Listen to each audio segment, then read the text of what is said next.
¿Qué significa que la iglesia sea la novia de Cristo? Amén. Primero, la palabra o el concepto novia implica que hay algo que está pendiente todavía, ¿verdad? ¿Qué es lo que tiene pendiente la novia y el novio? El matrimonio, ¿verdad? Es un paso transitorio.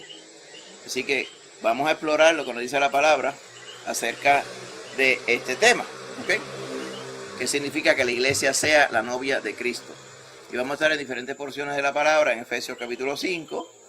Reconocerá, ¿verdad? Si yo le preguntara dónde en la palabra del Señor está de manera resumida y de manera bien profunda el significado para Dios del matrimonio. Okay. Y usted diría, pues, ¿dónde? En Efesios capítulo 5, versos 25 en adelante.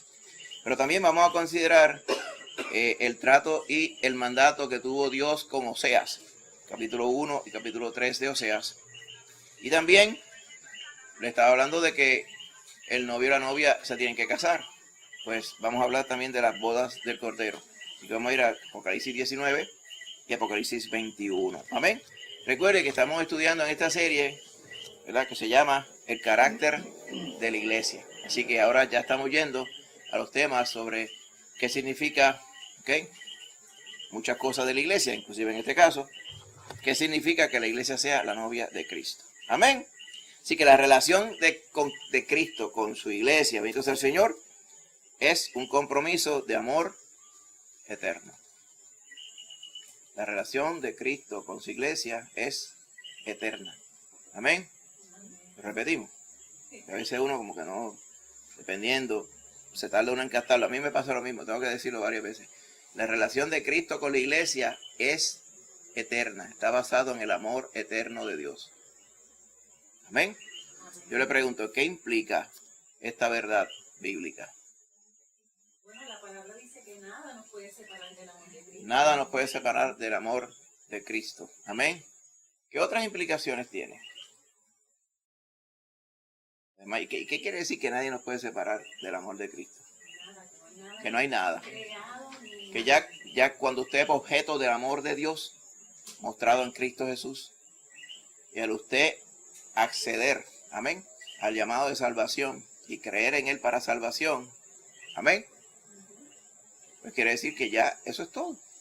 Eso es todo, porque la obra la hizo el Señor por usted. Usted le tocaba creer, amén. Y así es que Él manifestó su amor por nosotros. Vamos a ver otros aspectos importantes, como el Señor mismo preparó y compró a su novia. ¿Amén? En la antigüedad existía el concepto de las dotes.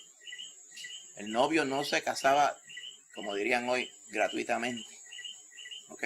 Simplemente por lo que le podía ofrecer. El novio pagaba una dote. ¿Ok? Tenía que ofrecerle algo al papá de la novia a cambio de que la familia, especialmente el papá, le regalara la novia al varón para casarse. Pues ese concepto también fue, hasta esa costumbre fue cumplida por el Señor, porque el Señor compró a su novia. ¿Con qué? Con su sangre preciosa.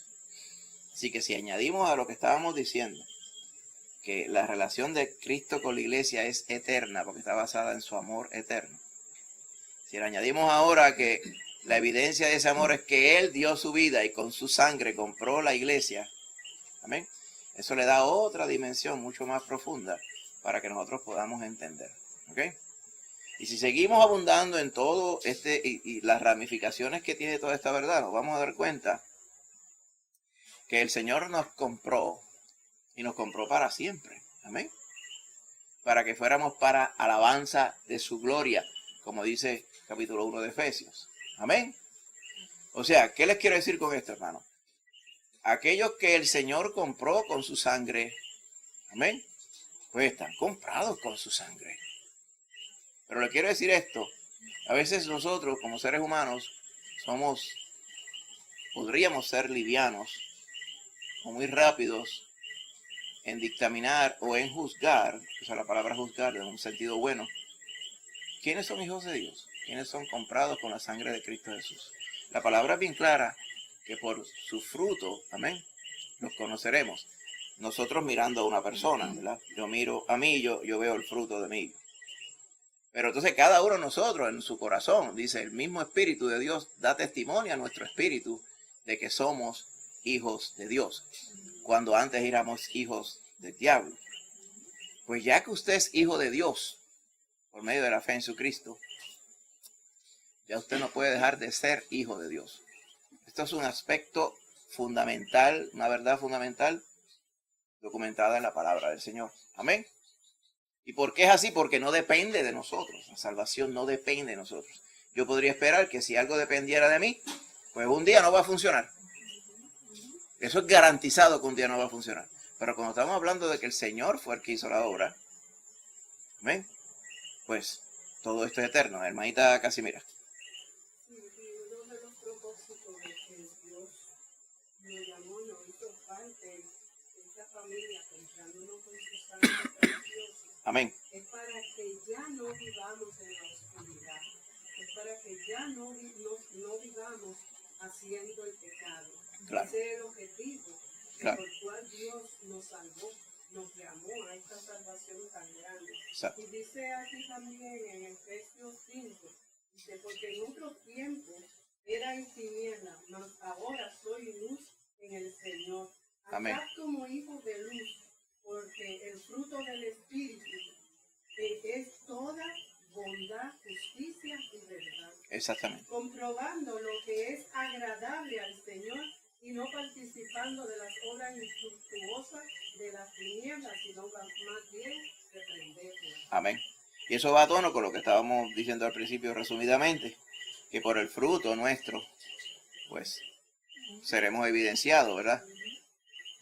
El creyente va a buscar ahora las cosas de arriba. Amén. No las cosas del mundo. Si el Cristo nos compró y nos sacó, nos compró de entre el mundo para que seamos para alabanza de su gloria, pues ya somos de Cristo, no somos del mundo. No, estamos entre el mundo, pero no somos del mundo. Y por ello es que es importante. Amén. Nosotros entendamos bien esto, porque ahora el contexto que vamos a ver, por ejemplo, cuando vayamos al libro de Oseas, usted va a ver ahora esta profundidad de hasta dónde llega el amor de Dios. Amén. Y eso es importante, un punto importante que vamos a revisar hoy. Amén. Así que el Nuevo Testamento define a la iglesia de muchas formas. Una de las formas que la define es como la novia de Cristo. ¿Okay? La pregunta, ¿y qué quiere decir exactamente que la iglesia sea llamada la novia de Cristo? ¿Okay? Y esto tiene que ver con la clase de relación que ahora tenemos con Dios, porque Él nos rescató por fe. Él hizo toda la obra y nos regaló la salvación. Amén. Así que volvemos a decir, ¿tiene esto la semblanza de algo que hoy está y mañana no? Y lo tengo que repetir mucho porque es que en este mundo, especialmente, estamos hablando, usted se da cuenta, el mismo concepto que tiene el Señor sobre la relación entre su novia, que es la iglesia, y Él, que es el esposo y su Salvador, es lo que el Señor ha dictaminado para los matrimonios terrenales como tal. Amén. De hecho, esa es la expectativa del Señor. Por eso es que cuando Él dice lo que Él ha formado, que el hombre no lo separe, porque el hombre no debe separarlo. Amén. Por eso es que la unión entre el hombre y la mujer es eterna, hermano. ¿Por qué? Porque la relación y la relación de amor entre Cristo y la iglesia es eterna también. Esto es importante. Que sea violentada esa normativa o esa expectativa de Dios cada rato, ¿verdad? Y posiblemente nosotros en algún momento de ignorancia, ¿verdad? Como congregación, usted como una persona haya hecho esto, amén, yendo en contra de lo que Dios ha dicho, pues sépase, ¿verdad? Que obviamente el Señor cubre multitud de pecados, pero sépase que ese no es lo que Dios espera, ni es lo que Dios condona, ¿verdad? Por así decirlo, para los creyentes. El creyente tiene que ser ejemplo en esa fidelidad. ¿Por qué? Porque el esposo y la esposa son un paralelo de la esposa, que es Cristo, que es la iglesia, y Cristo, que es su esposo, su Salvador. Pero tiene otro ángulo más allá, que tiene un paralelo también en esta vida real. El esposo en esta vida, los esposos en esta vida, también redimen y santifican a su esposa y santifican a su casa. Amén. ¿Por qué? Por su fidelidad y por ser los sacerdotes en el sentido de ser los mayordomos de su hogar. Amén. Así que cada varón, especialmente, además de cada dama, cada esposa, pero especialmente cada varón, que es la cabeza del hogar, amén, tiene esa responsabilidad delante del Señor. Amén. Así que no olvide ese paralelo, porque especialmente cuando vayamos a tocar los versos en Oseas, pues tiene que ver con ello también, porque el Señor le va a dar un mandato a Oseas que tiene que ver precisamente con su vida matrimonial. Amén. Y hay un contexto bien profundo, bien importante que nosotros tenemos que considerar aquí. Así que el amor de Cristo por la iglesia es un amor eterno. Amén. Y cuando pensamos en novia de Cristo en la Biblia, tiene un sentido de permanencia. Amén. Sé que en el mundo no. Yo me acuerdo que uno de los refranes que existía en mi familia era que para eso son los novios, para dejarse. Esa mentalidad, y uno dice, pues, ajá, esas eran tonterías que la gente decía. Sí, yo estoy seguro y estoy claro que eran tonterías. Pero como usted no piensa que le están diciendo mucho eso, hasta llega un momento que la gente se lo cree y piensa que eso es así. O sea que en el mundo, la transitoriedad del noviazgo podría conllevar el disolver el noviazgo. Pero la transitoriedad del noviazgo en la Biblia es que solamente puede suceder algo en el noviazgo de Cristo y la iglesia, que termine en el matrimonio. Amén. Y eso es lo que vamos a considerar hoy. Maíta casi mira. Sí, usted está hablando de paralelo entre Cristo y la iglesia. ¿En qué punto se une? ¿En cómo? ¿En qué punto se une? ¿Se une quién? Ese paralelo, ¿en qué punto se une Cristo y la iglesia? ¿En qué punto se une Cristo y la iglesia? Bueno, lo vamos a ver al final aquí, en el capítulo 19 y capítulo 21 de Apocalipsis. Ese noviazgo de Cristo y la iglesia va a ser consumado en el matrimonio. La palabra del Señor nos habla de las bodas del Cordero. Amén. Ahora, lo que quiero ilustrar es que no hay vuelta atrás. Amén. Ya la iglesia está desposada con Cristo. Usted recuerda que el hermano James había estado explicando que María y José estaban desposados. ¿Ok? Y eso va mucho más allá de comprometidos, del concepto de comprometido en nuestra cultura. ¿Ok? Es que ya estaba todo confirmado y solamente faltaba que se unieran carnalmente en el matrimonio. Amén. Espiritualmente esto es lo que sucede igual con la iglesia. Ya Cristo compró a su novia, la que va a ser su esposa. Y va a ser su esposa y va a ser su esposa. No hay otro plan alternativo. Amén. Solamente falta que se consumen los tiempos como los conocemos hoy. Amén. Así que desde el principio, hablando de esta relación one way, o sea, empieza la relación y termina en el matrimonio, en el concepto espiritual entre Cristo y la iglesia, así mismo fue que él lo ideó y lo especificó desde el principio. Usted recordará en Génesis 2:24, ahora si algún hermanito lo busca y me lo lee, amén.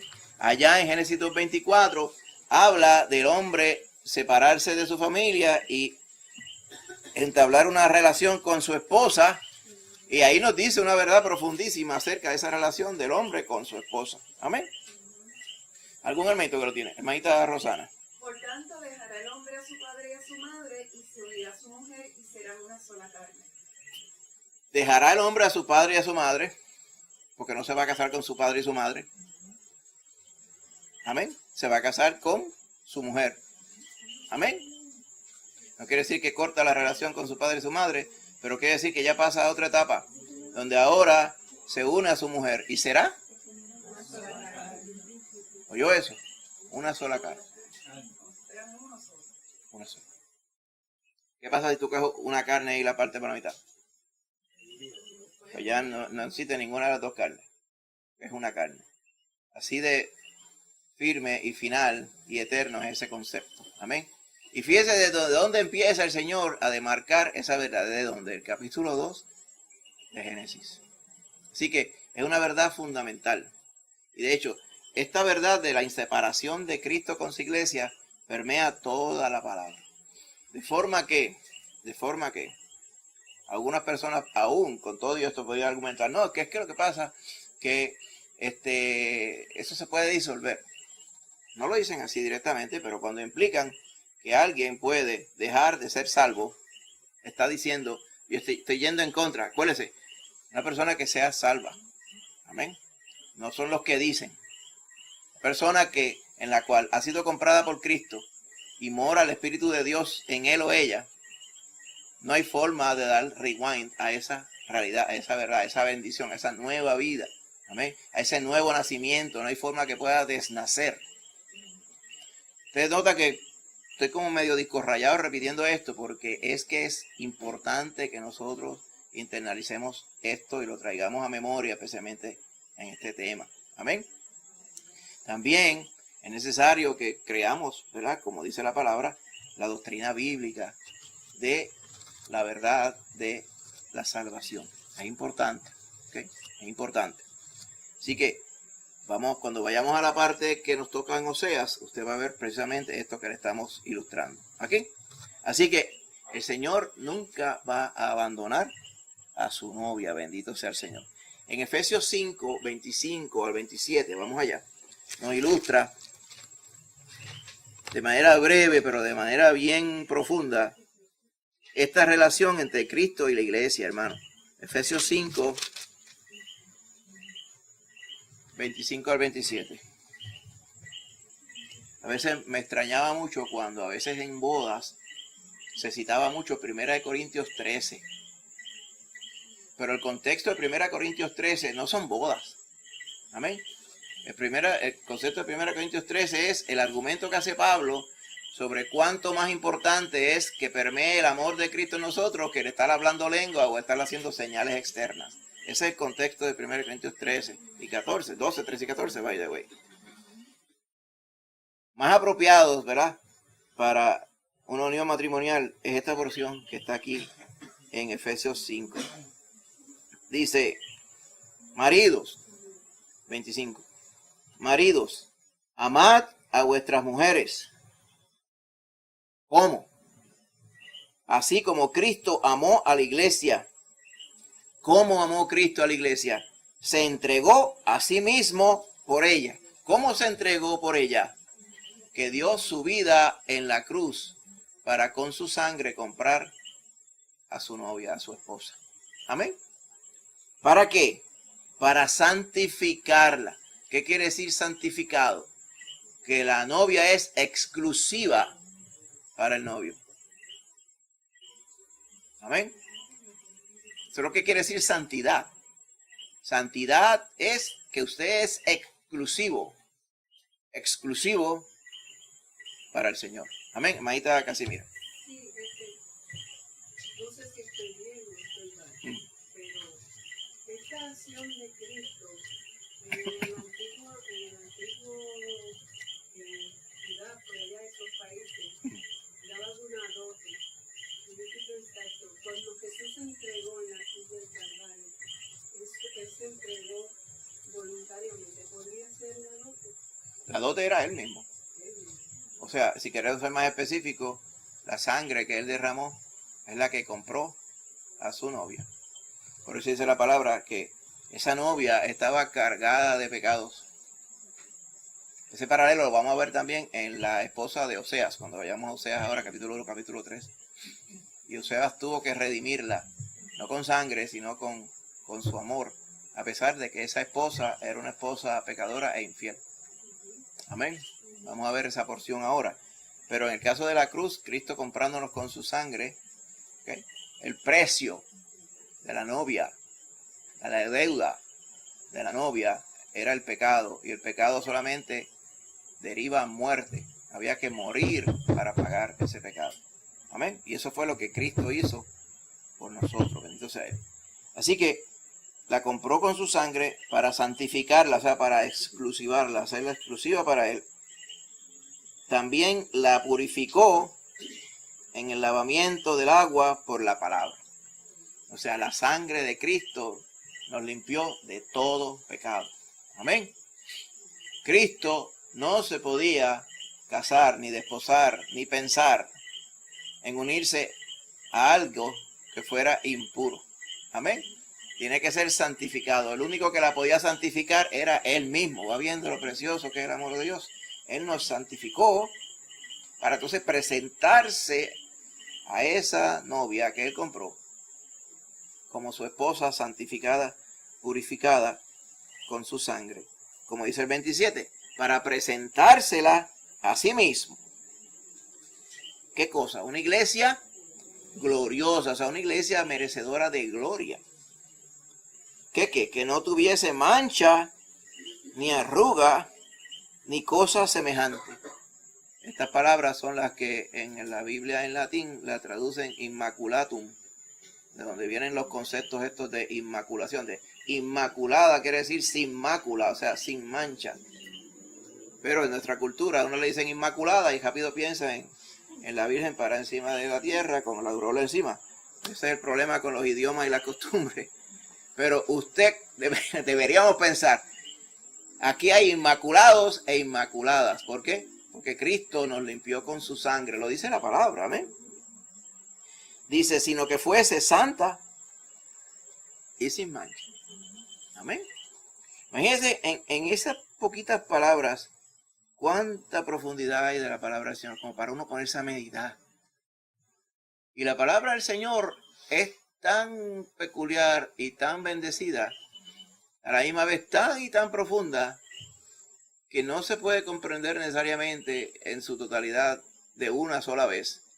Pero aún una sola vez es suficiente para usted comprender la verdad de Dios que Dios le quiere expresar. No sé si me hago entender. Cada vez que usted sigue abundando en la palabra, inclusive esta porción la hemos abundado y hemos residido sobre ella un montón de veces, cuánta verdad nos habla y cuánta bendición nos trae. Como que parece como si fuera nueva, sabiendo que no es nueva, porque nos trae esa bendición, ¿verdad? Cada vez que vamos a ella. Hermanita Lucy.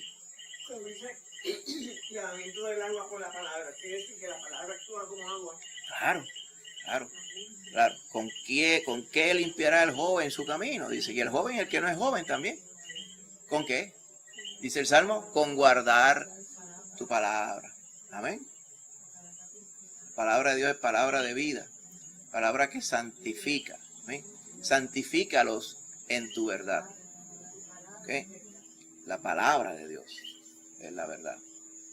Y entonces usted ata eso cuando el Señor dice, yo soy el camino, yo soy la verdad y yo soy la vida.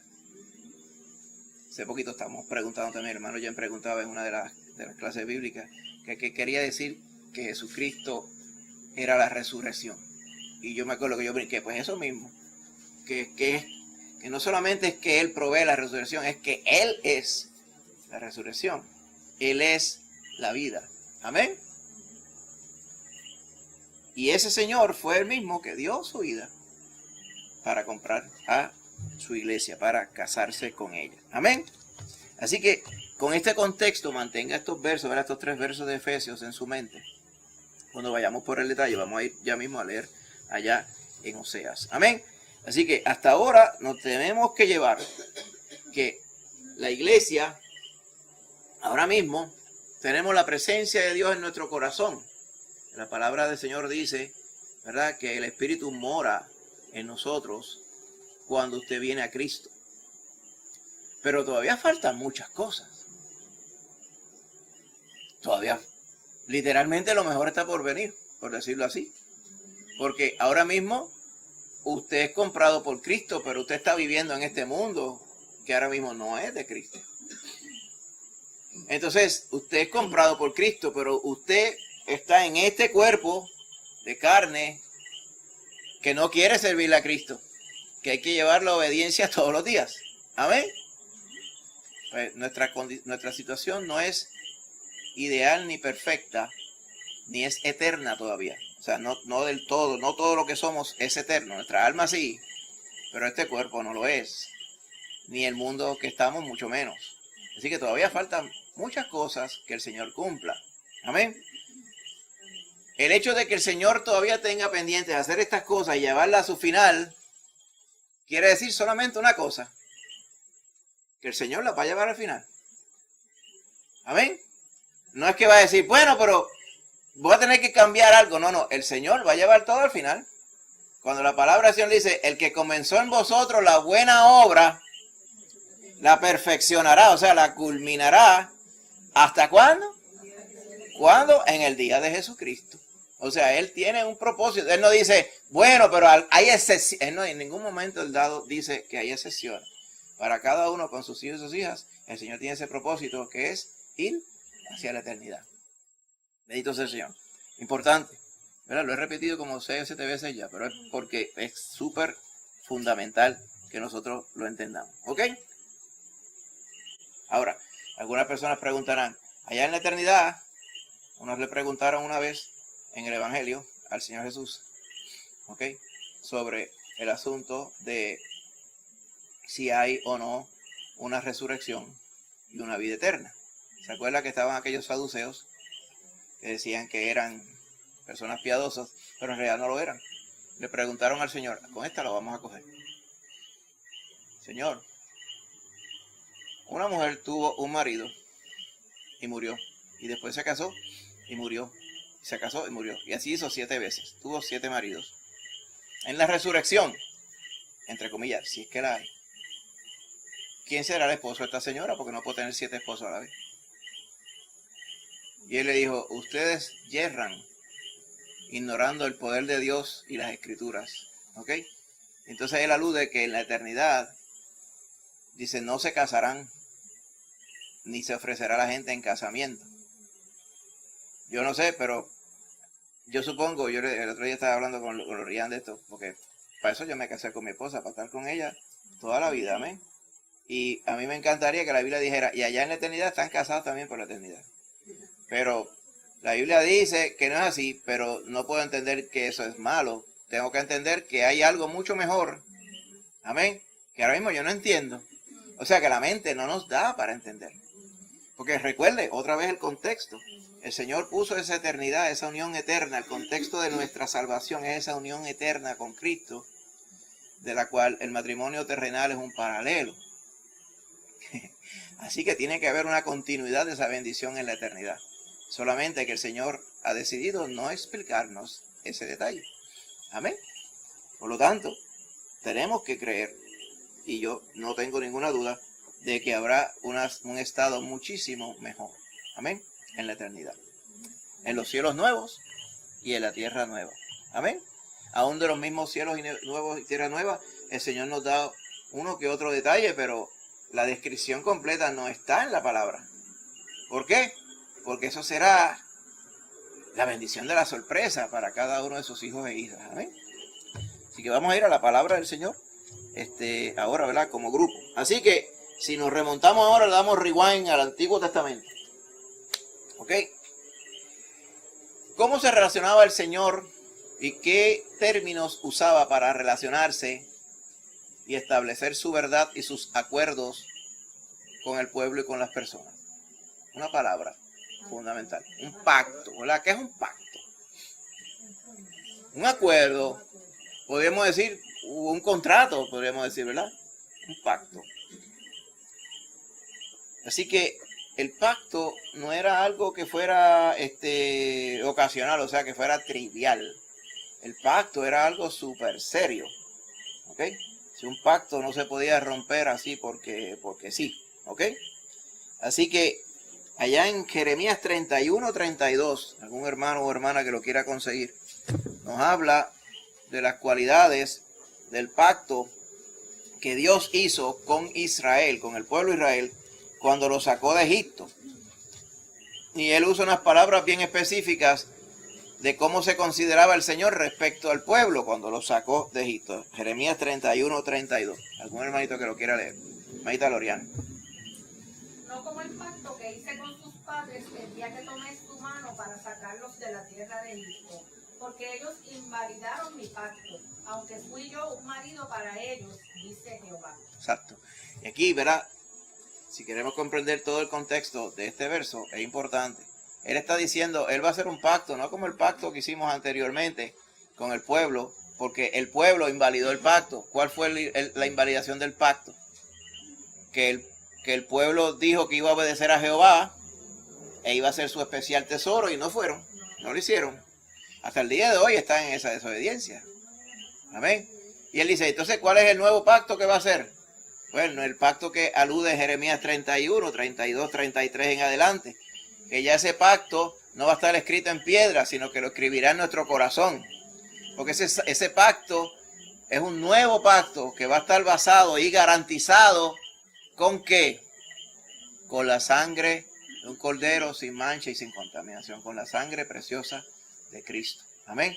Antes, ¿cómo se garantizaba o se perpetuaba el susodicho pacto en la antigüedad? ¿Qué tenía que hacer el pueblo para santificarse? Si usted va viendo, dice, el pueblo tenía que santificarse porque para relacionarse con un Dios santo y poder pretender tener una relación transitoria y eterna con Él, tenía que ser, sobre todas las cosas, tenía que ser santo. ¿Cuál era la forma que Dios había dispuesto para que fueran santos? No solamente era obedeciendo los mandamientos, sino alguien tenía que redimir los pecados, porque aún obedeciendo los mandamientos siempre iban a pecar. Que eso es lo mismo que pasa con las personas hoy. Hace poquito nos encontramos un varón allá en uno de estos aeropuertos y nos decía pues que él estaba claro que tenía que ser Cristo y los mandamientos. Y yo le dije, yo estoy claro que el Señor ha puesto los mandamientos para que uno los considere y sea fiel a ellos. Pero varón, hablando de la salvación, yo no me salvo por los mandamientos. Yo me salvo porque Cristo nos compró. Y yo le dije, tú tienes que estar bien claro con eso. Sí, no, yo estoy claro, pero a los 5 minutos me volví otra vez con los mandamientos y Cristo. Y tú tienes esa formulita, esa dicotomía ahí, y no es así. Tú tienes que desconectarte de eso. ¿Okay? Y me hablaba de todos los profetas y los candelabros y los machos cabríos, todas aquellas cosas. O sea, el varón está todavía bien atado con esas cosas que son cosas transitorias. Amén. La realidad es que cuando Dios hizo el pacto con ellos, allá con Abraham, en ti serán medidas todas las naciones de la tierra, implicaba muchas cosas. El justo por la fe vivirá. ¿Cuántas cosas quería decir eso? Amén. Que no solamente en esta vida íbamos a ser bendecidos por la fe, sino que la única forma de optar por la eternidad era por la fe. Y siempre fue así. Amén. Pero hasta que Cristo no hubiera venido y muerto, derramando su sangre por nosotros, pues tenían que morir los animales para cubrir la deuda de nuestro pecado. Esa era la imperfección de ese viejo pacto. Estaba basado en la sangre de los animales. El nuevo pacto está basado en la sangre preciosa de Cristo. Dice, de un cordero que no tenía mancha ni tenía contaminación. Meta luz. El pacto que hizo el Señor con Abraham, ¿verdad? Que dijo que contaran unos animales. Sí, Él lo puso. Lo que pasa es que antes, tenía que haber una demostración del pacto, una señal del pacto. ¿Ok? En ese pacto hubo dos vivencias, dos señales. ¿Ok? Una de ellas era que después que se hubiera sellado el pacto, todo varón se tenía que circuncidar al 8º día. Eso está claro. Pero para sellar el pacto, el Señor mismo dispuso de unos animales, unas vacas, ¿verdad? Limpias, perfectas. Dice que las abrían, ¿ok? Y ponían, ¿verdad? Abrían el cadáver, las ponían como en una fila y caminaban por ahí. Esa es la típica forma en la cual los pactos serios y firmes se hacían en la antigüedad. Como quien dice, basado en la sangre de estos animales, son nuestros testigos de que tú y yo, ¿ok?, juramos y nos comprometimos a esto, en términos generales. ¿A qué se comprometió el Señor? Amén. A cumplir todas las promesas que le había hecho a Abraham. La parte que todavía y nunca estuvo, porque no hacía falta, porque no le iba a poder cumplir, era a Abraham jurarle fidelidad al Señor. ¿Por qué no figura la parte de Abraham jurarle fidelidad al Señor? Porque no lo iba a poder cumplir. Amén. El pacto eterno tenía que depender completa y únicamente del que era eterno y todopoderoso, del Señor. Otra evidencia más de que nuestra salvación no depende de nuestra justicia. Y todas estas cosas las tenía Pablo, que dice, presentarme delante del Señor es lo que yo quiero, no teniendo mi propia justicia, que es por la ley, sino la que es por la fe. Amén. En el Hijo de Dios. Y él mismo decía, ya yo no pretendo, ¿verdad? Ya no hago yo, sino que Cristo vive en mí. Y lo que ahora vivo, lo vivo en la fe del Hijo de Dios, que murió y se entregó a sí mismo por mí, como dice en Gálatas capítulo 2. Y él estaba claro, porque él había visto todo este sistema de sacrificios y tenía bien claro en su mente el pedestal donde todos israelitas ponían a Abraham, muy justamente. Pero Abraham era un pecador como usted y yo. Tuvo que ser redimido por Cristo Jesús también. Amén. Ahora bien, vamos a ir, ¿verdad?, a la realidad siguiente. Hubo el pacto donde Dios requería de su pueblo que fuera fiel. Pero ¿qué pasó con el pueblo de Israel? No fue fiel. Inmediatamente cuando estaban saliendo de allá de Israel, de Egipto, ya venían murmurando y venían quejándose y venían renegando en el trayecto, ¿verdad?, del desierto. Por eso fue que el Señor, lo que hubiera sido una travesía de como 2 o 3 meses, dispuso dejar a esa generación de personas rebeldes y murmurantes que murieran en el desierto. Por eso fue que estuvieron 40 años nómadas en el desierto, hasta que ninguno de ellos que era indigno de entrar a la tierra prometida que Dios les resguardó, fueran a entrar, sino que todos tuvieron que haber muerto. Amén. Así que, tanto era así, por ejemplo, si usted va al capítulo 9, verso 1 de Oseas, le dice Dios a Israel por medio de Oseas, le dice, has fornicado apartándote de tu Dios. Amaste salario de ramera en todas las eras de trigo. Como que dice, lo que hiciste fue que te corrompiste y te contaminaste. ¿Ok? En lugar de permanecer santo y obediente a tu Dios. Amén. Así que también, como estuvimos leyendo, ¿verdad?, en Jeremías capítulo 3, Israel, ¿verdad?, en pocas palabras, fue una esposa infiel para el Señor. Ahora, recuerden lo que estuvimos explicando el domingo, ¿verdad? ¿Quiere decir que Dios desechó a Israel porque fue infiel? No. Muchos argumentan erróneamente diciendo que sí, pero la palabra del Señor es evidente que afirma que Él no ha desechado a Israel. Ese tema lo trata Pablo en los capítulos 9, 10 y 11 de Romanos. Amén. Importantemente, porque es un tema bien importante. Y otro paralelo que vamos a ver ahora es lo que está escrito en el libro del profeta Oseas. ¿Ok? Así que, en lugar de buscar un divorcio de su pueblo que le fue infiel, Dios lo que buscó fue restaurar a ese pueblo infiel, purificándolo de sus pecados. Mantenga esto en mente. ¿Ok? Dios quería un pueblo perfecto y puro. Ese pueblo no cumplió con esas expectativas. ¿Qué hizo Dios? ¿Los desechó? ¿Que no servía? No. Dice que trató con ellos para restaurarlos y purificarlos. ¿Le parece un paralelo a lo que Cristo hizo con la iglesia? Por eso dice la palabra en boca de Pablo, si nosotros fuéramos infieles, Él permanece fiel. Porque es que Él no puede ser infiel, no está en Él, está en nosotros. Él no puede negarse a sí mismo, o sea, Él no puede dejar de ser quien es. Y Él es perdonador.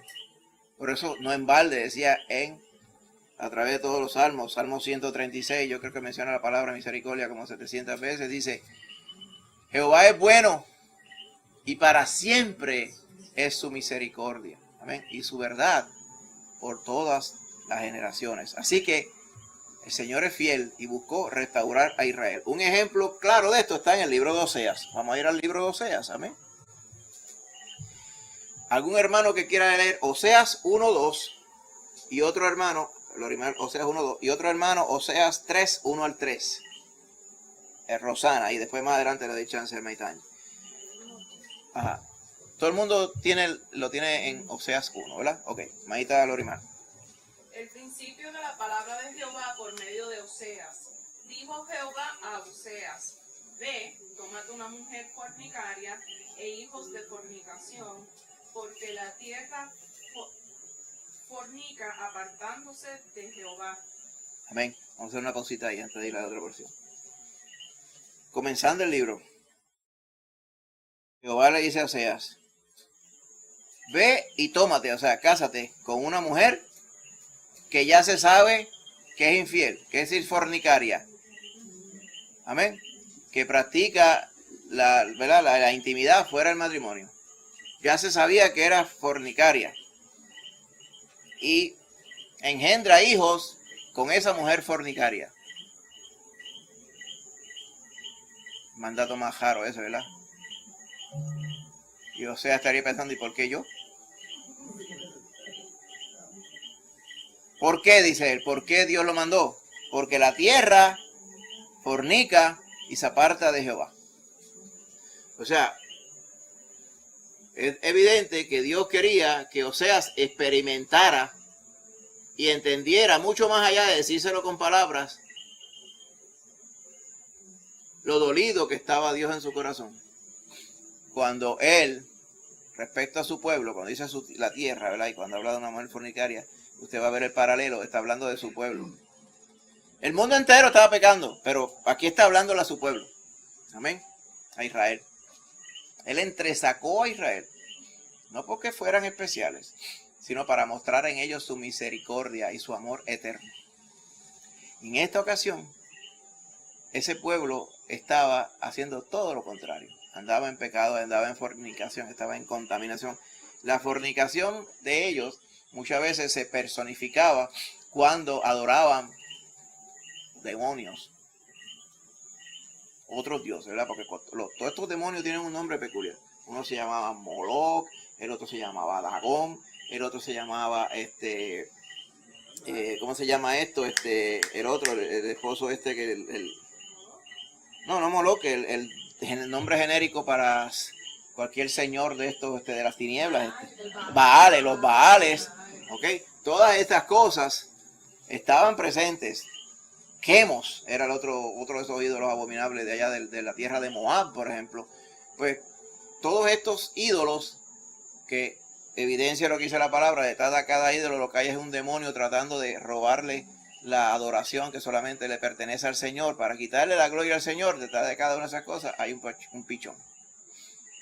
¿Se acuerdan que decían? Detrás de cada hombre que viste de Clubman hay una mujer. Pues detrás de cada muñeco donde la gente adora y lo besa y le rinde pleitesía, y posiblemente lo hizo él mismo con sus manos, lo que hay es un demonio para robarle la gloria a Dios.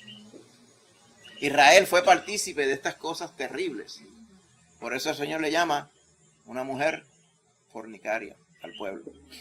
Dice: la tierra entera fornica apartándose de Jehová. Así que vete tú, Oseas, y búscate una esposa infiel y ten hijos con ella, con esa mujer infiel. Vamos a ver qué es lo que quiere el Señor. ¿Ven? Capítulo 3, verso 1 al 3. Maíta Rosana. Me dijo otra vez Jehová: ama a una mujer amada de su compañero, aunque adúltera, como el amor de Jehová para con los hijos de Israel, los cuales miran a dioses ajenos y aman tortas de paz. La compré entonces para mí por 15 ciclos de plata y 1,5 homer de cebada.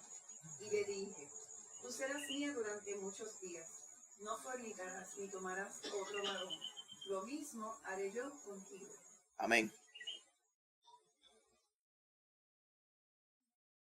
Ya cuando esa mujer lo había dejado, pasó lo que iba a pasar. La mujer fornicaria, él trató, ¿verdad?, de buena instancia para que ella, pues, estuviera con él, y de alguna forma ella dejara de ser fornicaria, pero no fue así. Ella eventualmente lo abandonó y se fue a fornicar. Por eso ahora Dios le manda de nuevo y le dice, ve ahora, otra vez, busca a una mujer amada de su compañero, aunque sea adúltera. Como dice, ya tú sabes quién es, Oseas. Ella se llama Gomer, ¿ok? By the way, si te busca bien en el contexto, Gomer. Busca a Gomer. Como el amor de Jehová para con los hijos de Israel, los cuales miran a dioses ajenos y aman tortas de pasas. Tortas de pasas eran las ofrendas que se le hacían, las ofrendas votivas que se le hacían a estos ídolos. Estas tortas de pasas se le ponían al frente y muchas de ellas las quemaban en ofrenda también. La compré entonces, dice Oseas, para mí por 15 siclos de plata y 1 homer y medio de cebada. ¿Tuvo que? ¿Cómo se llama este acto? Comprarla, tuvo que redimirla. Ella tenía un precio. ¿Cómo que la compré? Pues porque figuraba ella como esclava. Ella fue a un sitio donde vendían esclavos y la vio allí. Y Jehová le dijo, ve y cómprala a esa mujer que es adúltera, pero es amada por su esposa. Él lo dijo, lo primero que le dijo, ve y busca una mujer amada de su compañero. En este caso el compañero era Oseas.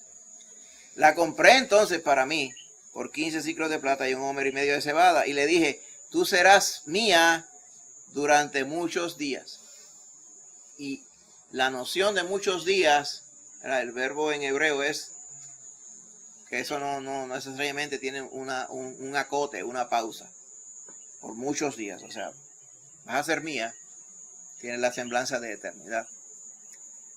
No vas a fornicar, ni vas a tomar otro varón. Y lo mismo haré yo contigo. Ahora, ¿cómo va a ser posible esto?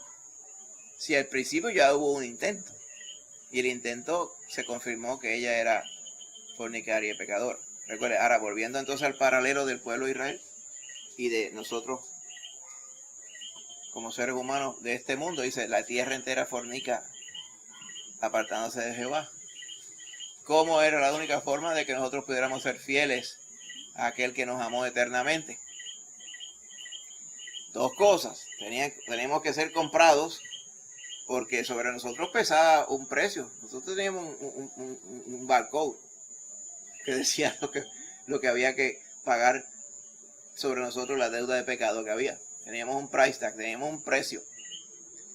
Ese precio era el precio de sangre y de muerte. ¿Ven? El paralelo de la compra que hace Oseas aquí, a pesar de que la cantidad de dinero es una cantidad ínfima, ¿okay?, comparativamente, implica que tuvo que comprar a esa esclava que estaba en una plaza de mercado. Y allí fue y la compró. Nosotros es lo mismo. Cuando vamos allá, estábamos nosotros puestos como esclavos, como lo que éramos, esclavos del pecado, esclavos del diablo. Y sobre nosotros pesaba un precio de sangre y de muerte, porque la recompensa del pecado es la muerte. Cristo nos compró con su muerte, con su derramamiento de sangre, nos compró a todos nosotros. Amén. Nos vio literalmente puestos en la plaza de mercado, en exhibición, y nos compró con su sangre. Hermanita Rosana. En Colosenses que dice que ¿cómo es? Poniendo públicamente a la cosa. Sí, en Colosenses capítulo 2. Dice, y a vosotros, 2:13, estando muertos en pecado y en la incircuncisión de vuestra carne, os dio vida juntamente con él, perdonándoos todos los pecados. 14 dice, anulando el acta de los decretos que había contra nosotros, que nos era contraria. ¿Cuál era el decreto? Que nosotros éramos pecadores. Y la quitó de en medio y la clavó en la cruz.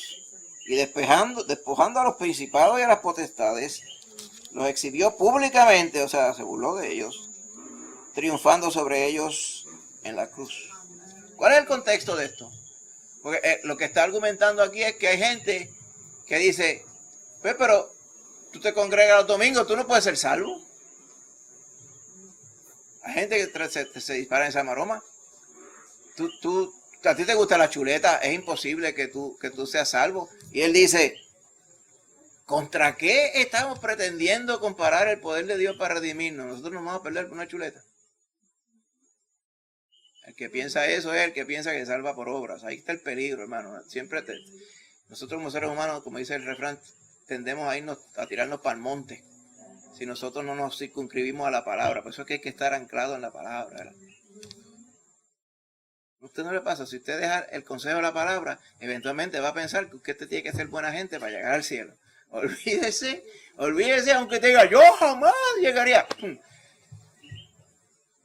Muérase de inanición de la palabra y deje de leer la palabra por unos cuantos meses para que usted vea cómo aflora esa carne encendida en usted. Eso está garantizado. Porque es que tenemos que ser reencausados, redirigidos todos los días por la palabra de Dios. ¿Ok? Nadie os juzgue en comida y bebida, ¿verdad? Todo esto es sombra de lo que ha de venir, pero el cuerpo, la iglesia, es de Cristo. Cristo la compró con su sangre. Amén. Así que volviendo a Oseas allá. Tú serás mía por muchos días, no fornicarás ni tomarás otro varón. Lo mismo haré yo contigo. Pero el paso para volverse a unir con su esposa lo tuvo que dar Oseas. El paso para hacerse de una esposa lo tuvo que dar Cristo. Porque literalmente nosotros no valíamos nada. ¿Entiendes? Cristo nos tuvo que comprar y nos tuvo que equipar.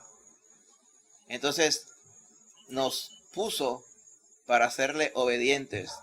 Y se cumple en nosotros literalmente lo de no fornicar ni tomar otro varón. Porque el Señor va a hacer lo mismo con nosotros. Nosotros vamos a ser fieles a Él y Él es fiel a nosotros. Ahora, eso se está cumpliendo ahora en la iglesia. Eso no quiere decir que la iglesia sustituyó el propósito que Dios tiene con Israel. La palabra dice claramente que en un momento dado Israel va a venir al Señor también.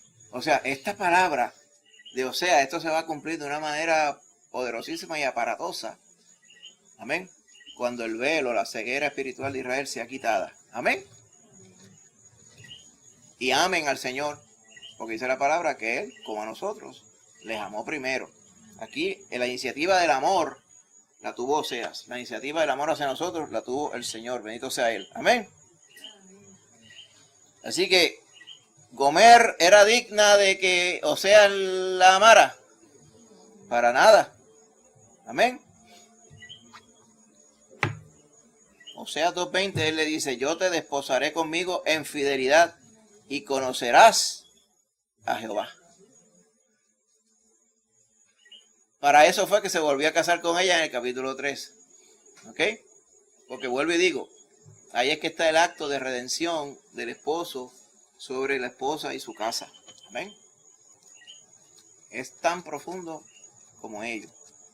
Un esposo guarda con fidelidad su pacto de amar a un pueblo infiel. El esposo terrenal, amén, ama a su esposa para toda la vida, para la eternidad. Amén. Ese fundamento lo vemos en la palabra misma. Bendito sea el Señor.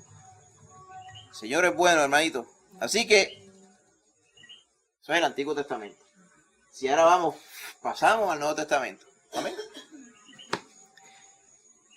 El concepto que hay del pacto entre Dios y su pueblo se mantiene. ¿Sí? La expectativa de que el pueblo pacte con Dios y Dios pacte con el pueblo se mantiene. Pero hay un elemento gigantesco, diferente, que no estaba en el Antiguo Testamento. Es Cristo Jesús. ¿Okay? Ahora se personifica Cristo Jesús como el esposo. Y entonces todo toma un giro mucho más cercano, mucho más directo a cada uno de nosotros. ¿Ok?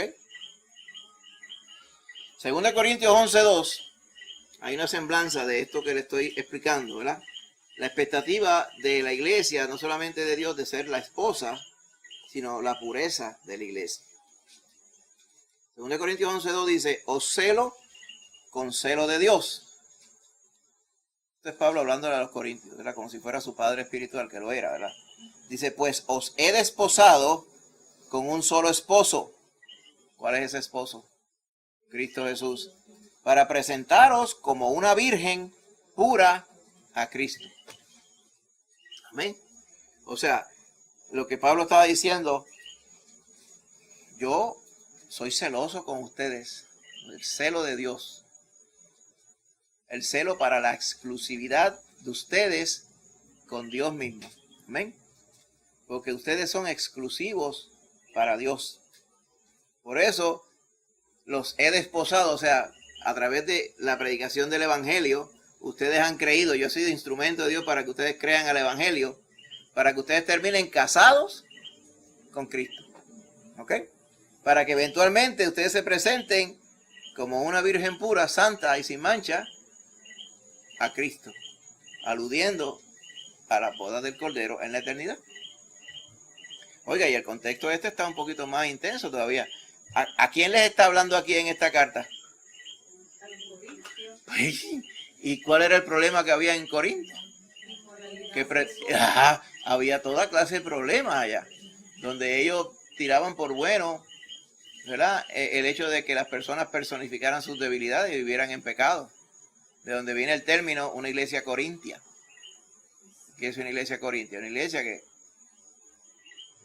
no está dando buena evidencia de buenas obras porque están dando en pecado. Pues a ellos, Pablo dice, yo les presenté a ustedes el Evangelio y le tengo un celo a ustedes porque ya yo los puse a ustedes para que estén desposados con Cristo y como una virgen santa se casen con Cristo Jesús. Amén. Así que cada iglesia local, nosotros como congregación, ¿ok?, estamos dentro de ese pacto con Cristo Jesús. Todo aquel que ha creído en Cristo ha sido redimido por la sangre de Cristo, purificada, para presentarse delante del Señor. Vamos a ir ya mismo a esa porción en Apocalipsis 19 y Apocalipsis 21. Amén. Pero de la misma forma, la iglesia no puede vivir en fornicación espiritual, fornicación carnal tampoco. Amén. Por eso es que la doctrina y la obediencia a la palabra es importante, hermano. Para esto dejó el Señor su palabra, para que nosotros pudiéramos, ¿verdad?, ser entendidos en la voluntad de Dios. Amén. Porque el Señor tiene una expectativa con su iglesia. ¿Cuál es? Te va a ver que se vista de lino fino, puro y sin mancha, que son las acciones justas de los santos. Y dice más, dice, a ella se le ha concedido que se vista de lino fino. O sea, la novia no le hacen el traje, ella se hace el traje. Son las buenas obras las que glorifican a la iglesia. Amén. Gloria a Dios. Así que, para eso es que murió Cristo. Antes, el pacto anterior, basado en la sangre de los animales, era imperfecto. Pero el pacto que hay ahora, el pacto eterno, es perfecto porque está basado en la sangre del Cordero sin mancha, de nuestro Señor Jesucristo. Amén. Así que, cuando dice en Efesios 5:25, Cristo amó a la iglesia y se entregó a sí mismo por ella, es literal. Amén. Es literal. Él de verdad dio su vida por nosotros. Bendito sea Él. Amén. Así que lo que comenzó en el Antiguo Testamento fue perfeccionado en el Nuevo Testamento. ¿Ven? Lo que prevalece como normativa de Dios hoy es lo que está explicado en el Nuevo Pacto, lo que está basado en la sangre de Cristo. Por eso es que estábamos diciendo anteriormente que no nos vamos a olvidar de referirnos a lo que está descrito como el Viejo Pacto, pero nosotros no estamos en el Viejo Pacto. ¿Amén? Habían rudimentos y peculiaridades del sistema del Viejo Pacto que tienen semblanza y paralelos espirituales en el Nuevo Pacto.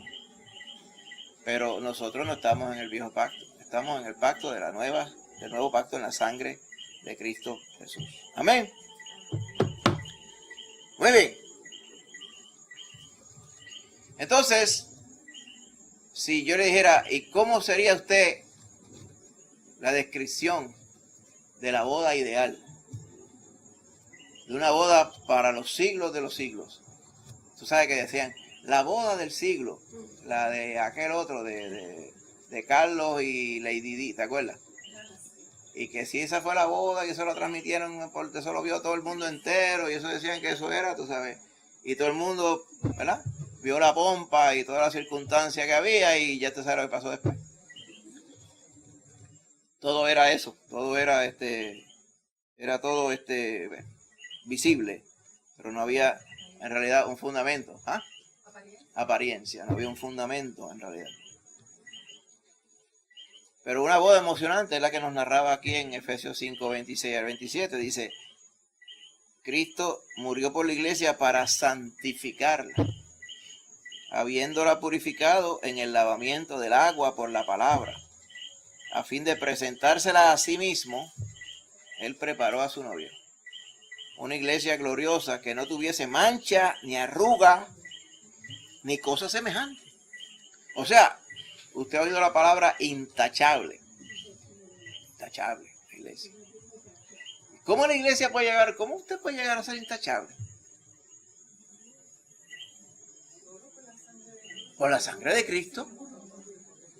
Porque el Espíritu, mire cómo es, el Espíritu de Dios le va guiando día a día para que usted haga las cosas que son agradables delante de Él.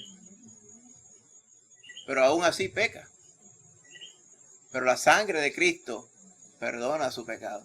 El que lo mantiene puro y que le permite a usted llegar al estándar de puro y sin mancha es la sangre de Cristo sobre usted. Amén. En otras palabras, usted solamente puede ser puro y sin mancha porque el novio suyo es Jesucristo. Esa es la única forma.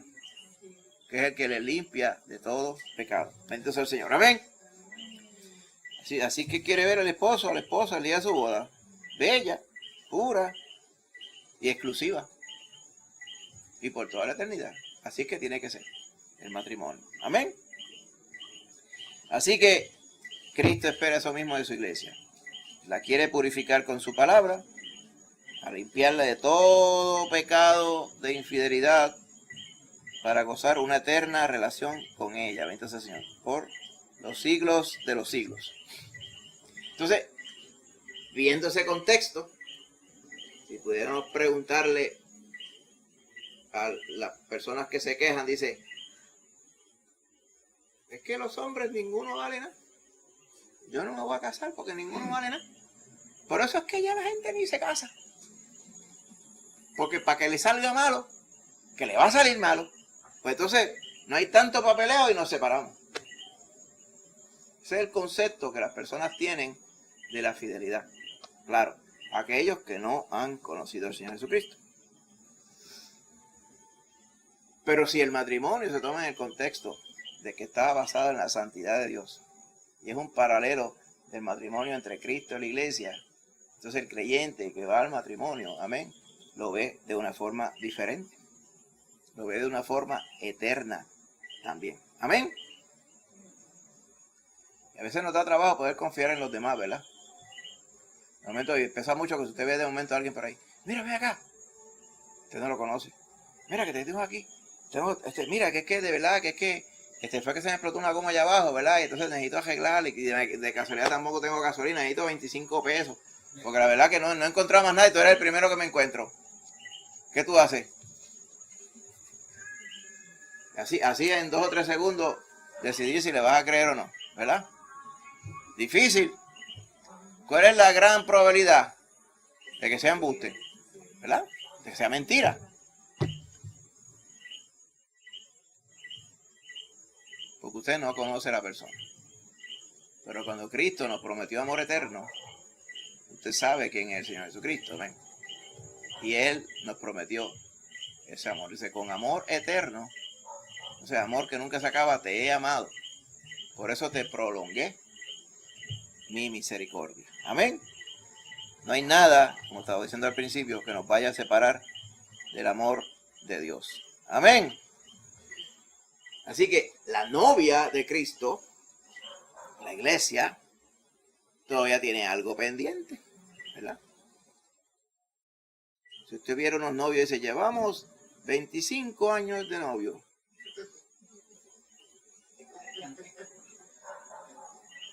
¿Cuál es la pregunta que sigue? ¿Y para cuándo lo va a dejar? ¿Cómo te vas a casar? Amén. ¿Cómo te vas a casar? Pues la iglesia se va a casar, la novia se va a casar con su novio. Amén. Ya está desposada con Cristo, está comprometida eternamente con Cristo. Falta la boda. Amén, hermanito. Pero hay una dualidad en el noviazgo aquí en la tierra. Pueden tener 10, 15 años, se casan y se separan. También, porque está basado en personas imperfectas, fallidas, que no está en nosotros, a menos que sea por la misericordia de Dios, mantener la fidelidad. Pero en Cristo podemos. Cuando el fiel y verdadero está en nosotros, por su Espíritu Santo, podemos. Amén. Así que, te ha oído el término, es un final de película, ¿te acuerdas? Como dice, una cosa inimaginable. Pues así va a ser las bodas del Cordero con su iglesia. Amén. Y no va a ser de ensueño, va a ser una realidad. Todo esto es factible, es real y firme y tangible. Amén. La iglesia se va a casar con Cristo. ¿Te imaginas cómo será esa boda? ¿Ah? Eso será una cosa que nosotros no podemos imaginar. ¿Te imaginas lo contento que estará el esposo? Porque se va a casar con la que siempre quiso, con la exclusiva, con la 21, la que él purificó y compró con su sangre. Y la novia, que no ve la hora de estar eternamente en la presencia de su esposo, por la eternidad. Y todo el mundo fiestando y gozándose. Podemos decir literalmente que la Biblia termina con un fiestón de bodas. La boda, no del siglo, la boda de la eternidad. Se va a celebrar allá, en los cielos nuevos y tierra nueva. Vamos a Apocalipsis 19. ¿Algún hermano que quiera leer Apocalipsis 19, 7 al 9?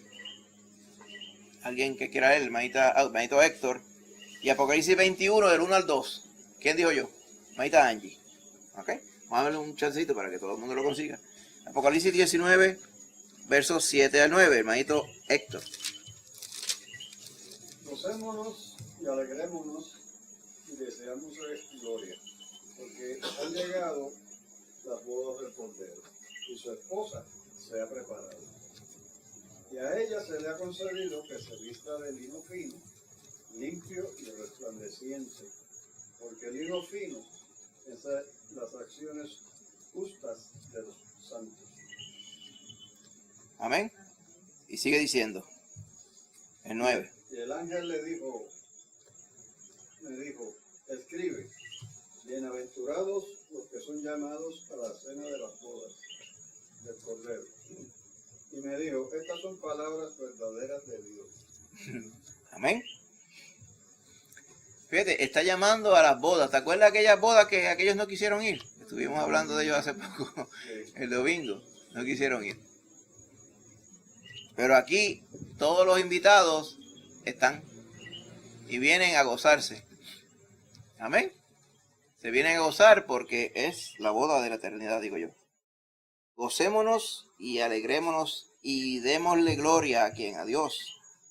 Porque han llegado las bodas del Cordero y su esposa está lista. Claro que está lista. ¿Quién la puso lista? Él mismo.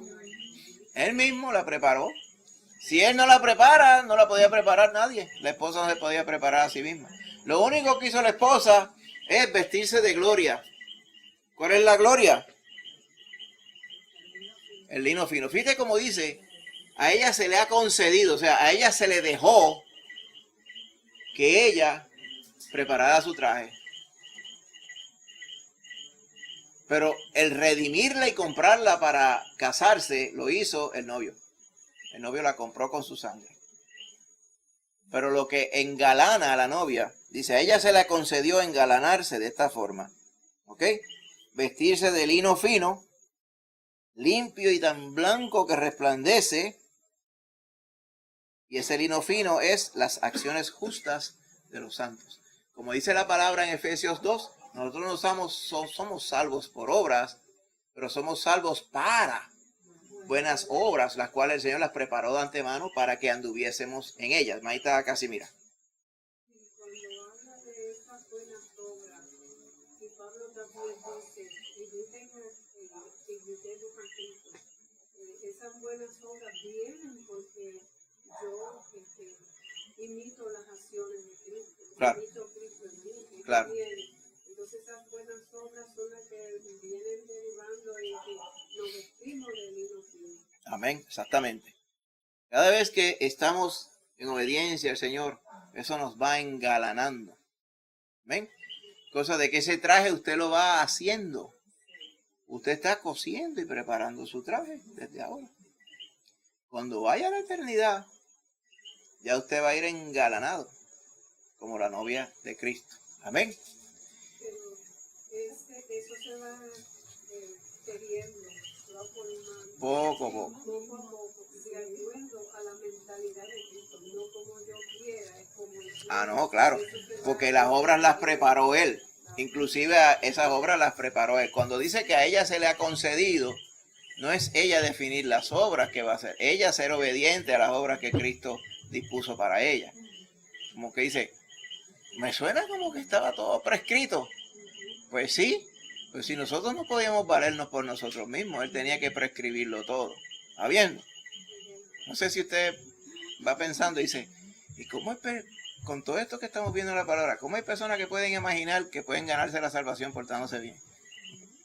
Es algo tan imposible, tan increíble, ¿ok? Que no hay forma. No encuentro cómo la gente puede pensar estas cosas. ¿Okay? Y es enseñanza en muchos lugares. Enseñanza de error, dicho sea de paso. Un error que le cuesta la eternidad a las personas. Porque las personas que creen esto, ellos piensan que se van a engalanar haciendo la obra según ellos la definen. Sin embargo, la esposa que va a estar allí fue comprada con la sangre de Cristo mediante la fe de la novia en su Salvador, sin mediar obra ninguna. Exactamente. Fue forjada, formada, preparada por Cristo. Y todo ese contexto, si usted más adelante tiene chance, lea el libro de Oseas completo, no es muy largo. Y usted va a ver toda la noción que hay de el Señor haciendo todo por Gomer, para santificarla y casarse con ella. Lo mismo que ha hecho el Señor y sigue haciendo con su iglesia. Amén. Así que imagínense, después de ese fiestón, de esa boda para la eternidad, la boda de la eternidad. Amén. En Apocalipsis 21, 1 al 2. Amén. Habla entonces de ese estado eterno. Amén. Ahí está Angie, ¿verdad? Le iba a leer. Y un cielo nuevo y una tierra nueva, con el primer cielo y la primera tierra pasaron, y el mar ya no existía más. Y yo, Juan, vi la santa ciudad, la nueva Jerusalén, descender del cielo de Dios, dispuesta como una esposa ataviada para su marido. Aquí hay algo que a veces uno se pone a meditar y el Señor pone otro paralelo más.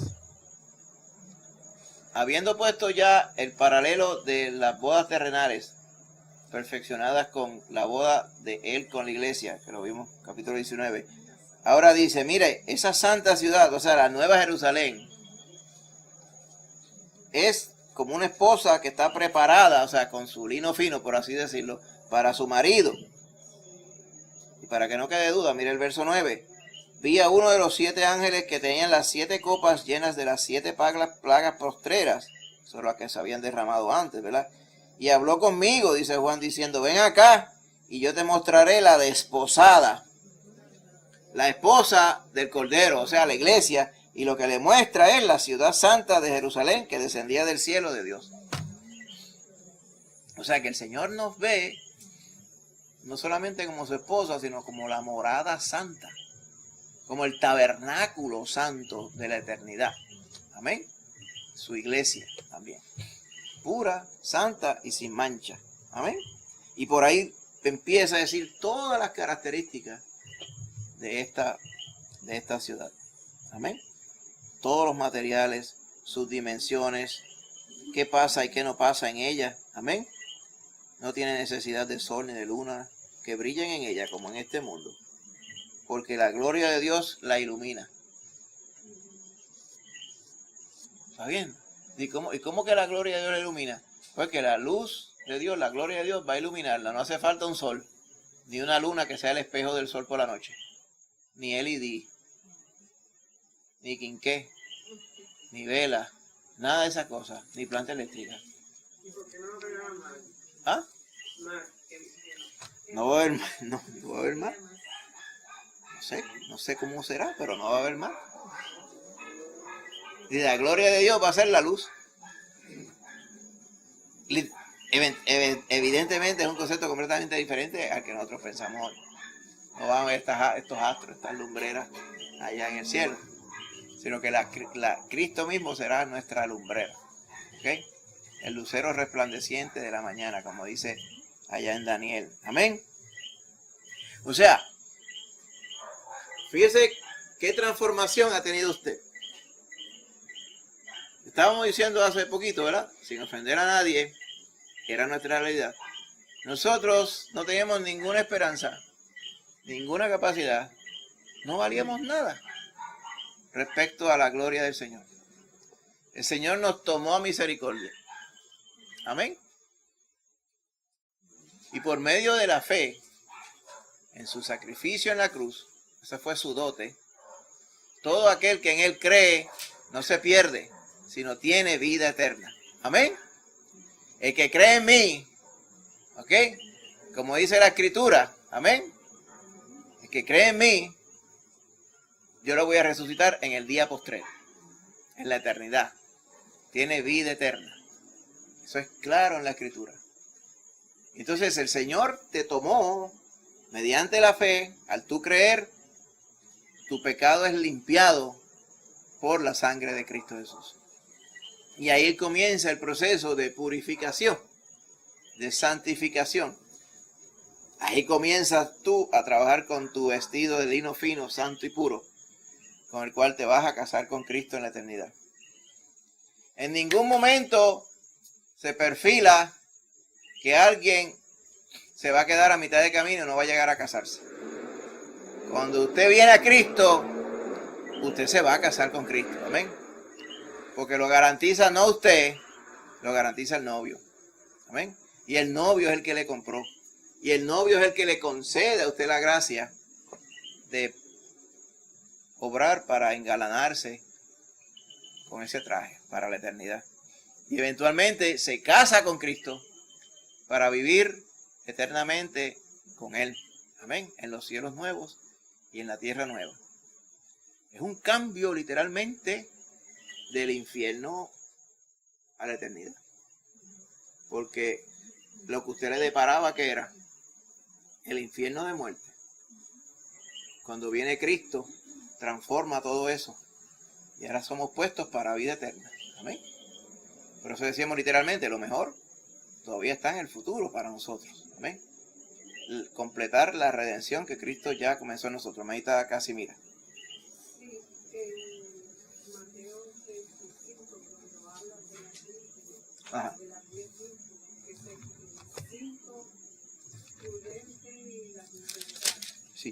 Y dice que las insensatas se quedaron en el camino yendo a buscar aceite. Entonces, con relación a lo que usted estaba diciendo, que nadie puede quedarse en el camino, la Biblia no señala que esas se quedaron. Esas se quedaron, pero esas no estaban listas. ¿Por qué no estaban listas? No tenían para cumplir. Mucho se ha dicho sobre qué implicaba el no tener aceite en la lámpara. Ellas estaban, como pasa, el concepto de congregación versus iglesia.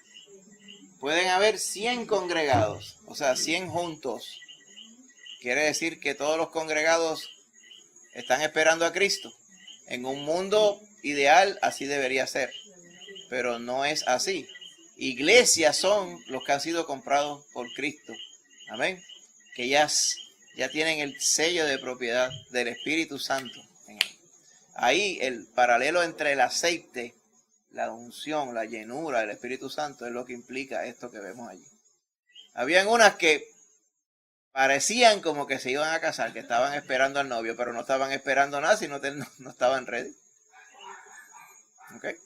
Por eso es que el otro paralelo que vemos es el pueblo que vivía cuando Cristo vino a nacer.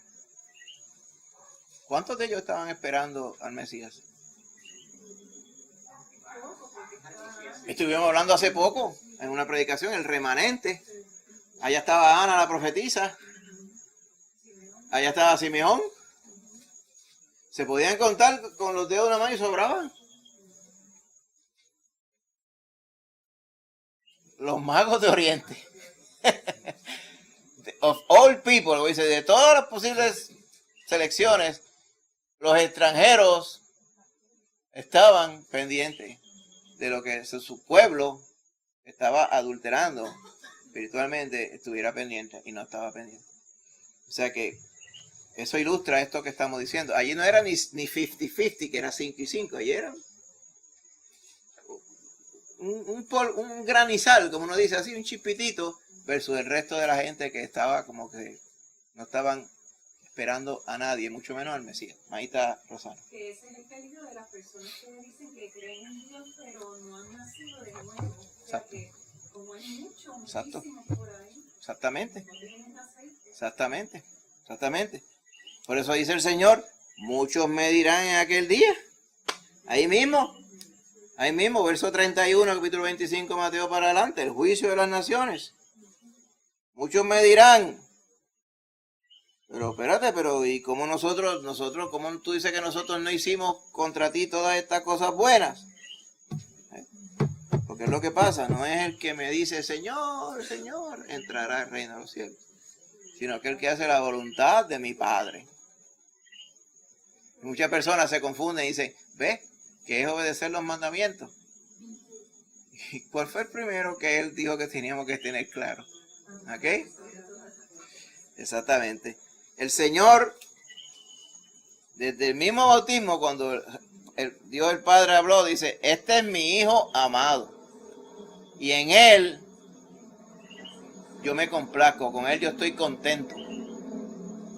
Presten la atención, o sea, oigan a Él lo que va a decir. ¿Okay? Y en esto se goza el Padre, que si alguno ve el Hijo y cree en Él, tiene vida eterna. Eso es lo que Él quiso. Ese es el mandamiento que yo recibí de mi Padre. Amén. Y todo esto lo vemos bien claro, especialmente en el Evangelio de Juan. Amén. Ahora, pregunta, para ir resumiendo. ¿Cuándo ocurrirán las bodas del Cordero? ¿Cuándo? ¿Tiene una fecha en el calendario? ¿Cuándo va a ocurrir entonces? Generalmente. ¿Qué falta primero? Que la iglesia sea quitada. Amén. Y antes de las bodas hay una evaluación de los trajes. ¿Usted se ha dado cuenta de eso?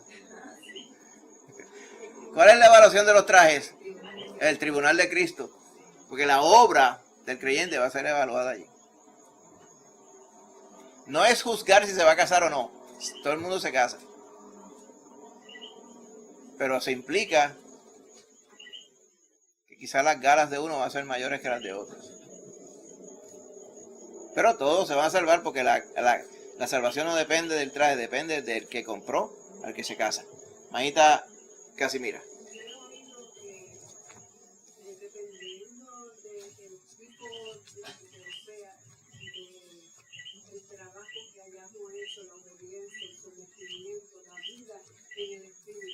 Claro. Pues que podemos llegar a ser la obra de Dios, la voluntad de Dios. Amén. Dicen que en ese día habrá muchos que no llegarán a vestirse completamente, estarán porque sus obras fueron muy pocas. Exacto. Y que otros sí se vestirán completamente porque sí siguieron la voluntad del esposo. Exactamente. Entonces, eso en realidad no habla así. No lo habla así directamente, pero cuando habla en 1 Corintios 3 acerca de la evaluación de nuestra obra, que dice una es piedras preciosas, oro, plata, y otra es heno, hojarasca y madera, pues se pasará por el fuego, y uno sabe lo que pasa el fuego, lo que hace el fuego con la madera y la hojarasca y las hojas secas. Será salvo aún como por fuego, pero la obra será quemada. O sea, puede haber personas que su gala, o sea, porque, ¿cómo le digo? No es bíblico pensar que alguien salvo en Cristo no hiciera ninguna obra que engalane al Señor. ¿Está viendo? Muchas personas que a veces, ¿verdad? Digo yo, si somos salvos en Cristo para buenas obras, pues vamos a obrar en buenas obras. Ahora, respecto a la relevancia de esas obras, a la importancia, la magnitud, pues nosotros no somos los jueces de ellos. El juez de ellos es Cristo que está en el tribunal. Podría ser que a nuestros ojos dice, wow, ese va a tener un traje que le va a comer la vista a uno, una cosa. Pero ese es nuestro juicio y pudiera ser así, pero es nuestro juicio. Nosotros no somos los que estamos evaluando ellos. Lo va a evaluar el Señor. Como dice, Él penetra más allá de la obra y ve el corazón también. Amén. Eso es lo que yo pienso, son factores que van a estar inmiscuidos ahí. Pero pienso que toda la iglesia definitivamente, cuando se case con Cristo, va a estar purificada por Cristo. Lo que quizá tenga diferentes destellos es el traje. Los galardones, ¿verdad? Como decía Pablo, yo espero que Él me dé la corona incorruptible de vida. Amén. La cual me dará que el juez justo en ese día, y no solamente a mí, sino a todos los que aman su venida. Amén. Así que todos los que aman y esperan al Señor, el hermanito Pablo dice, todos vamos a tener esa corona. Así que vaya apuntando ya por lo menos una corona. Por ahí usted sigue sumando. ¿Cómo será eso, verdad? Todo engalanado por la gracia de Dios. Hay una parte también que Sí. cuando dice que, parafraseando, que no sea que cuando en su venida nos alejemos de él avergonzado. Sí, sí, está en como que implica sí. que puede ser también, no que uno no, o sea, que uno se pueda salvar, pero pues tengo un poco de vergüenza por no haber hecho lo que uno debió hacer para el Señor. Sí, está en 1 Juan capítulo 2, verso 28. No, por eso que lo dice, sí. 1 Juan 2, 28. Exacto. Y ahora, hijitos, Ajá. permanecer en Él. Permanecer. ¿Qué quiere decir permanecer en Él? No es que uno se va a alejar de Cristo, es que si usted es de Cristo, usted va a caminar como Cristo. ¿Ok? No, enfóquese en Cristo. Dice, para que cuando Él se manifieste, que se manifieste, cuando Él se aparezca, ¿cuándo Él se va a aparecer? ¿Para qué? A buscar su iglesia. Usted tenga confianza y no diga, ¡ah!, sino que usted diga, ¡wow, qué bueno, por fin! Para que cuando Él se manifieste en su venida, no nos alejemos de Él avergonzados. Cuando usted reúne todo esto, usted va pudiendo entender, pues es posible de que no todo el mundo va a tener las mismas galas, ¿ok? Eso no quiere decir que se van a perder. Ahí que está la cosa, que hay personas que leen ahí que se pierden, pero lo que leemos es que el Señor provee y sabe que cada uno va a tener diferentes niveles de fidelidad, nosotros, ¿okay? Porque somos humanos, somos imperfectos. Pero no debería ser así. No debería ser así. La expectativa de Él es que todo el mundo esté engalanado hasta lo último. De eso es precisamente lo que habla este estudio, de que Sí, la fidelidad es lo que nos va a nosotros a traer todos los galardones que Cristo nos ha ofrecido. exactamente. Amén. Entonces, por eso es que aquel que tiene esta esperanza en Él, como dice la palabra, la esperanza que Cristo viene a buscar, se purifica a sí mismo, así como Él es puro. Porque Cristo viene a buscar. Las otras vírgenes esas estaban al garete, ¿sabes? Lo tomaron todo liviano, no estaban esperando al Señor. Las otras estaban ready esperando al Señor, estaban completamente preparadas para esperar a Cristo. Y el Cordero, ¿quién es? Y en este contexto es Él, el novio. se va a casar para ser el esposo de la iglesia. ¿Ok? ¿Y la novia del Cordero quién es? La iglesia. ¿Y el ánimo y la actitud en esta boda cómo será? Mira, no es como en las bodas de... Ay, yo me acuerdo, mira, me contaban allá que en las bodas de, por ejemplo, de que cuando se casó, mi papá, ya que... Ay, se me va de la casa. Nada de eso va a haber allá. Todo va a ser una fiesta interminable. Una bendición. Ahí comienza la bendición. ¿Cuántas veces escuchaba yo? Estaba llorando. Se casó y sabía que le iba a ir mal, pero se casó como quiera. Es claro que hay que llorar. Pero cuando la iglesia se case con Cristo, dice, ay, tú no sabes cuánto. Yo estaba esperando este momento. Y por fin se dio. Yo sabía que iba a venir. Y por fin estamos aquí. Amén. Así que esa es la expectativa de la iglesia. Bendice al Señor. Y después de ahí no hay que preocuparse por nada porque ya está todo hecho. Amén. Así que Jesús dio su vida por la iglesia y la desposará como parte de su segunda venida. Amén. Eso no hay vuelta atrás. Amén. Eso va a ser así porque Él fue que lo prometió. Verso clave, Apocalipsis 19:7. Gocémonos y alegrémonos y démosle gloria, porque han llegado las bodas del Cordero y su esposa está preparada. Bendito sea el Señor, por la gracia del novio. Amén. Amén, hermano. ¿Alguna pregunta, alguna duda? La semana que viene, Dios mediante, seguimos con el estudio número 4. ¿Qué significa que la iglesia es el cuerpo de Cristo? Hoy estuvimos viendo qué significa que la iglesia es la novia de Cristo. ¿Qué significa que la iglesia es el cuerpo de Cristo? Porque también es el cuerpo de Cristo. ¿Amén? Así que Hechos capítulo 1, precisamente los primeros 5 versos. 1 Corintios 12 y Efesios 4 y 5. Lea esos 4 capítulos. Hechos 1, 1 Corintios 12, Efesios 4 y 5. Amén.